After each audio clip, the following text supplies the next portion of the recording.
Welcome to the Deep Dive. Today we're going to be looking at some management strategies, specifically for engineering teams, Oh, very cool. which is perfect because, you're working with an engineering team right now, That's right. and you've given us quite a mix here. Yeah. We've got strategic notes and meeting outlines. This is like a blueprint for building a really solid team. Yeah, it's exciting stuff because I think, leading an engineering team, it's not just managing projects. You're Right. really cultivating a space Yeah. for all these brilliant minds to kind of come together and thrive. Exactly, and all with their own unique skills and aspirations and everything. Exactly. Yeah, so our mission today is to go through all this material you've given us and pull out the most actionable stuff. Okay. The stuff you can really use to empower your team and hopefully see some results. Sounds good. Where do we start? Well, I think we should start with the foundation, Okay.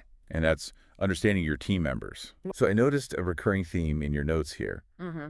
and that's the importance of one-on-one meetings. Yeah. And not just like quick check-ins, right? Mhm. Like really Yeah. in-depth conversations with your team members. Exactly. And what's interesting is how you've outlined it. It's very listener-centric. Oh, So the team member actually sets the agenda. yeah. So it's their needs that are being prioritized. And the recommended cadence here is every 15 days, Okay, with once a month being like the upper limit. gotcha. So it's regular check-ins, but not too overwhelming. Right, right. But these meetings, they're not just status updates. Yeah. It's diving deeper, talking about growth targets, Yeah. the challenges they're facing, and even feedback for you as their manager. Interesting. So like what are some examples of things they might bring up? Well, it could be anything, Okay, from their current growth targets to the challenges they're facing, right? to feedback for you as a manager, like how you can better support them. Wow. It's really powerful stuff. Yeah, it really opens up that line of communication. Exactly. You're creating that space for individualized support. Yeah, and I think that builds trust too. Absolutely. Now, beyond the individual check-ins, Yeah. you've also got some really interesting notes on assessing overall team health. Right. Like, you know how you get a regular checkup when you go to the doctor? Uh-huh. It's kind of like that for your team. Yeah, and it's multifaceted Okay. the way you've outlined it here. Yeah. It's quick daily updates. Huh. So team members sharing their progress and blockers. Okay. And then you've got a series of meetings throughout the week, Okay, so what are these meetings? each with their own kind of focus. So what are we looking at here? Okay, so it starts with a weekly planning session every Monday morning, Okay. 30 minutes. And this one's led by a rotating senior engineer Oh, that's interesting. each week. Okay. So they discuss any lingering issues from the previous week. Uh-huh. They plan for the week ahead, and then identify any risks or roadblocks. Gotcha. So you're already getting that collaboration going Exactly. and kind of problem solving from the beginning of the week. Yeah, and getting different perspectives, too, because it's a different engineer every week. Oh, that's cool. What about Wednesdays? Okay, Wednesday. It says something about team bonding here. So Wednesdays start with 30 minutes of organizational updates, Okay. and this is actually led by a rotating junior engineer. Interesting. So again, giving them a chance to step up. Yeah. And then it transitions into a full 30 minutes dedicated to team bonding activities. Okay. Games, quizzes, personal stories, whatever helps to kind of build that camaraderie. That's a really cool way to make it fun and engaging. Exactly. And again, you're giving those junior engineers a chance to lead. Exactly. So Monday, senior engineers, Wednesday, junior engineers. What about Fridays?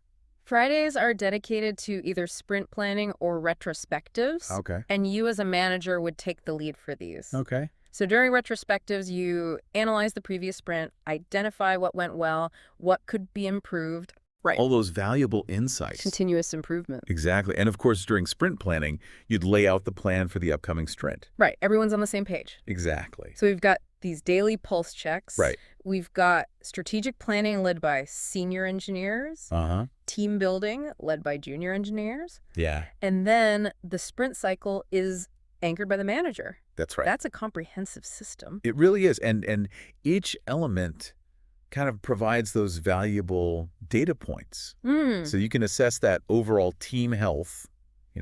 Are there recurring blockers? Are certain team members consistently overloaded? Right. Are they disengaged? Exactly. Are there signs of low morale during those bonding sessions? You can catch these problems before they become big problems. Exactly. It's like those early warning systems. Oh, I like that. Now, you also have a lot of notes on addressing performance. Yes. Both when someone is underperforming Right. and when they're knocking it out of the park. Yeah. What are your initial thoughts on that? I think that's a great place to pick up. Okay, sounds good. So let's talk about performance. Okay. I know this can be a really tricky area, Yeah. especially with engineering teams, Right. where the work is so specialized and complex. Absolutely. But what's important to remember is that addressing performance, whether someone is struggling or exceeding expectations, it's about supporting their growth, Right. not punishing them. Right. Everyone's going to face challenges. The goal is to help each team member reach their full potential. It's a culture of improvement, not blame. Exactly. Now, you broke down underperformance into two main categories here. Yeah. Quality and quantity. Can you explain those a little bit more? Sure. So think of it this way. You're aiming for a high-performance engine. Okay. Sometimes the engine's sputtering because the fuel isn't right. Okay. That's quality. We might be talking about issues with technical competence or communication skills, or maybe the ability to effectively collaborate with cross-functional partners. Okay. Other times the engine is running smoothly, but it's not hitting top speed. Okay. And that's quantity. So maybe it's lower velocity than expected, or challenges with time management, or consistently missing deadlines. So it's not just how much work gets done, Right. but it's the quality of the work. Exactly. And a key step in addressing underperformance is figuring out what's the root cause. Okay. Is it a capability issue? Do they need additional training or mentorship? Or is it a motivation issue stemming from misaligned goals? So how do you get to the bottom of that? Well, that's where your notes on measuring performance are really insightful. Okay. You've got a list of questions there that you can use during your one-on-ones to really try to pinpoint those underlying issues. What's an example of one of those questions? One that stood out to me was, if you could wave a magic wand and change one thing about your current work situation, what would it be? Oh, that's a good one. Right. And that can often reveal a wealth of information about their underlying motivations, their frustrations, their aspirations. Okay, so once you've identified the root cause, what are some strategies for actually addressing these issues? You have a whole range of actionable strategies in your notes. Okay. And they're tailored to those specific areas of concern. Okay. So, for example, if someone's struggling with technical depth, you might connect them with a mentor in that area, or explore some learning and development opportunities. And what if it's an issue with cross-functional partners? You might coach them on communication strategies or partner management.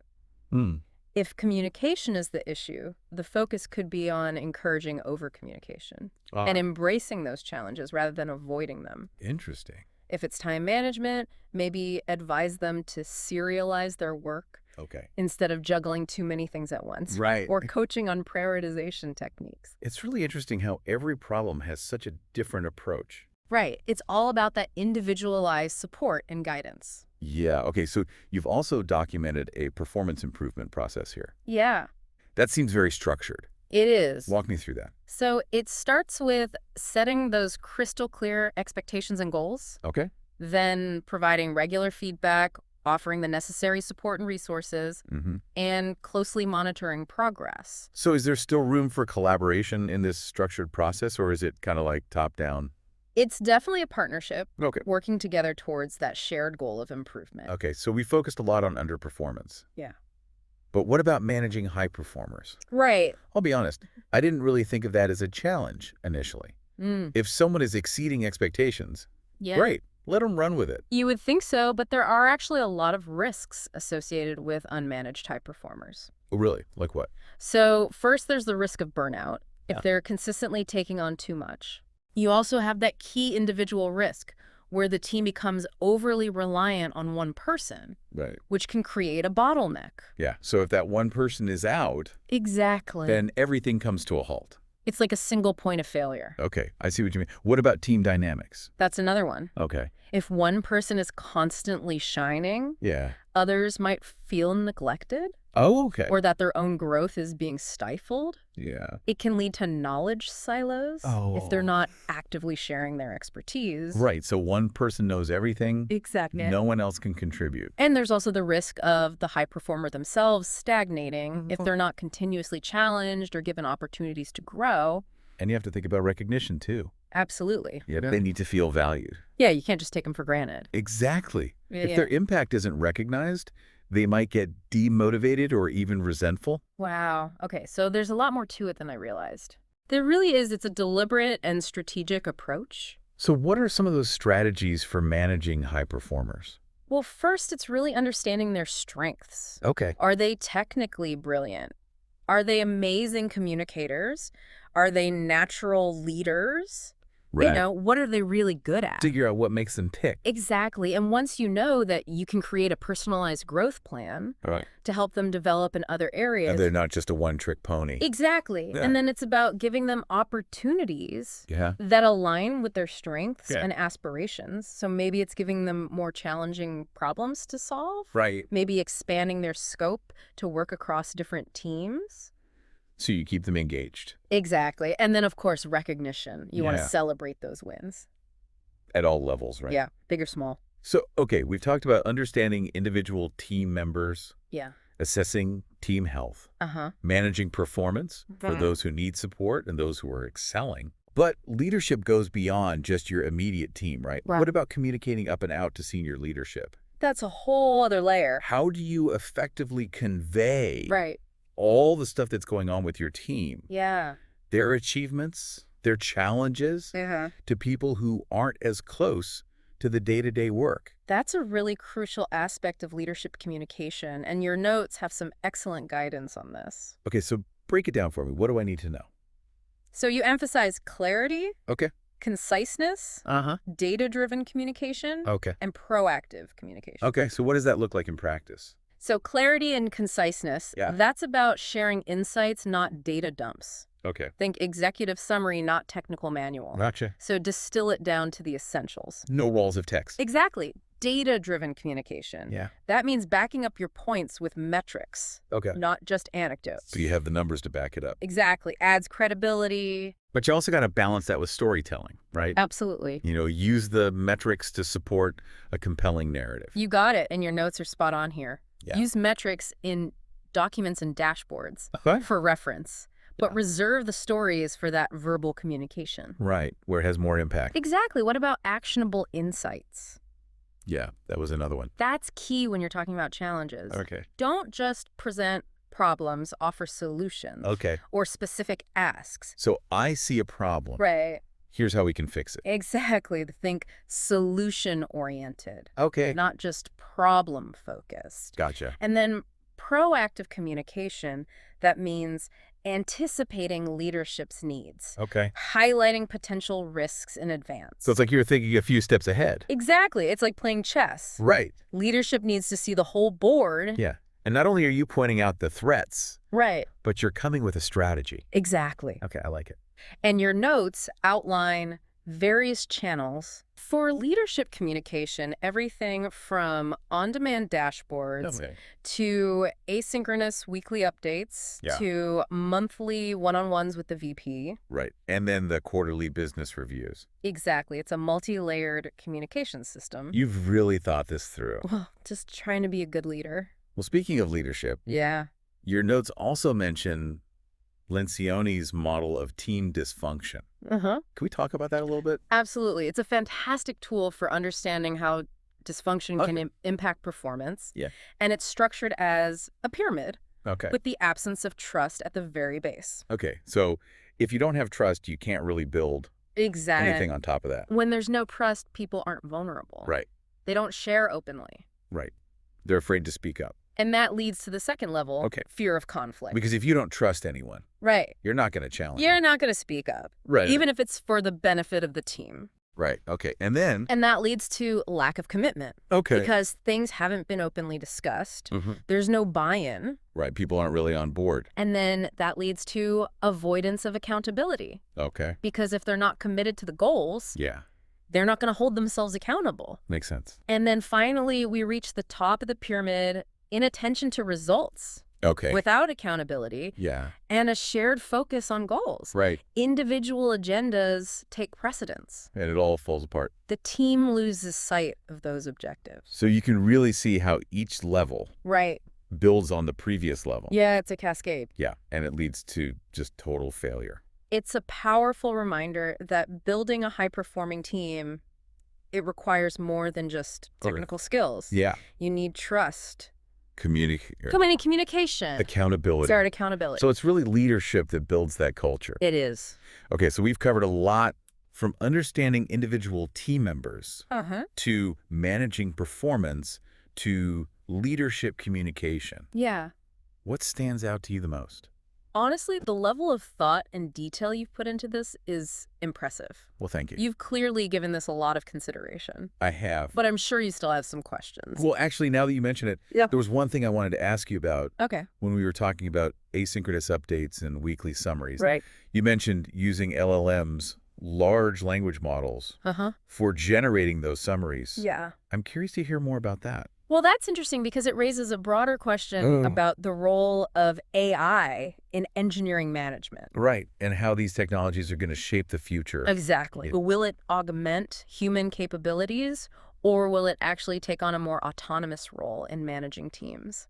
It's kind of a scary thought. It is. But also exciting? It is. I think we need to approach these advancements with a healthy dose of caution and optimism. Right. Be mindful of the risks, but also open to the possibilities. It's a delicate balance. It is. But it's a conversation we need to be having. Absolutely. And as we explore this intersection of AI and leadership, we have to remember that human element, always, technology, can enhance our capabilities. Right.